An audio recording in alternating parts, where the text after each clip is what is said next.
So now that we've talked about formatting cells, something else we're going to need to know about is the visual impact of providing data in Excel. Now, it's one of the things that people really egregiously misuse Excel for is they think it's a number only communication tool, and they're like, you're lucky I put in column or row headings, because all the data does is describe itself, and that is terminally wrong. The data doesn't mean anything unless we can show people what it means.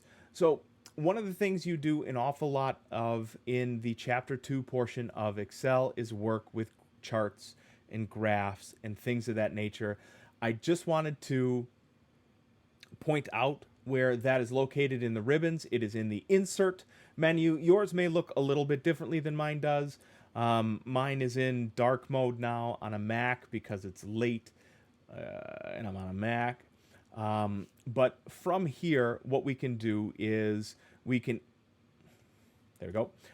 We can insert SmartArt. These would be things like lists or processes. So if we want to show first, second, third, fourth, or first this, then this, then this, then this, what we can do is we can use a process here and kind of show how that moves. So there's lots of, and I mean lots of default ones we can use. I'm just going to do this vertical chevron thing here, and you can see, boom, we get a visual representation of something. So right here, I can start adding text. So I'm adding text there, and it's going to put that text over the chevron here. In the indented portions, that's where we get the text inside of kind of the row that we're looking for there. If you need more than 2, you can put 3, 4, 5 just by hitting enter, and what it does is it changes the font sizes automatically for you. So that's really pretty great. So again, it's insert and then SmartArt and then whatever you need. So a process, a cycle. So if you have something that's a repeatable cycle, you would show those circular cycle graphs. That's where these come from. So if you need a pie chart, that's where you could do those here as well.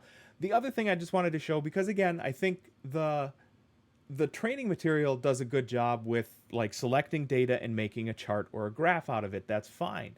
And I don't need to repeat that for you, but this whole aspect of it is totally obscured by what we're doing in the text. So that's all here in SmartArt. There's a ton of different ones that you can use from here.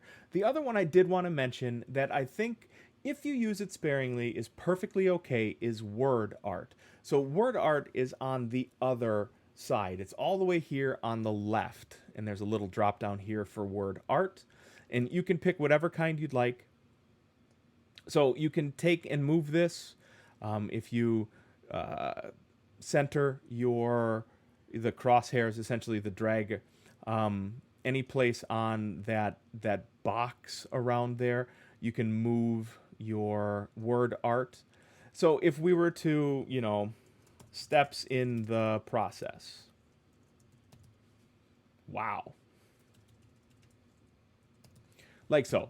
Now we have a title and we have steps in our process, and that's something that you can do to show people more than just numbers, to show people more than just what their brain isn't wired for in the first place. Excel is now, it didn't always occur this way, but it is now a visual communication tool on top of a number crunching and data organization tool.